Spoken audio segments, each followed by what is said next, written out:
மோர் குழம்பு பண்ணலாமா? இதுக்கு ஒரு கப்பு நல்லா புளிச்ச தயிர், அதை நல்லா கடைஞ்சி எடுத்து வச்சுக்கோங்க. 5 தேங்காய் பத்தை, 1 1/2 பச்சை மிளகா, காரம் வேணும்னா 2 பச்சை மிளகா எடுத்துக்கோங்க.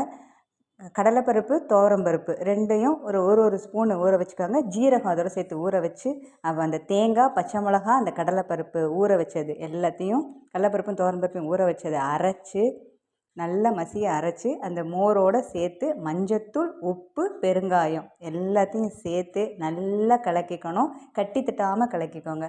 அடுப்பை சிம்மில் வைங்க. சிம்மில் வச்சு மோர் குழம்பு கொதிக்கக்கூடாது. இந்த பாருங்கள், இந்த மாதிரி நுரைச்சி வரணும். ஃபுல்லாக நுரைச்சி வரப்போ இன்னும் சிம் பண்ணிவிட்டு கரெக்டாக அது அப்படியே பொங்குனாப்பில் வரும், பால் பொங்குறாப்பில். அப்போதைக்கு அதை ஆஃப் பண்ணிவிடுங்க அடுப்பை. கடுகு, கருவேப்பிலை தாளிச்சிருக்கேன். இதுக்கு வெண்டைக்காய் தாளித்து மோர் குழம்பு பண்ணால் நல்லாயிருக்கும். பூசணிக்காயை வேக வச்சு மோர் குழம்புல போட்டால் நல்லாயிருக்கும். ஆனால் நான் இன்றைக்கி உருண்டை, அதாவது கடலப்பருப்பு உருண்டை பண்ணியிருக்கேன், அதை போட்டிருக்கேன். அது எப்படி பண்ணுறதுங்கிற ரெசிபி நாளைக்கு நான் போடுறேன். மோர் குழம்பு ரெடி.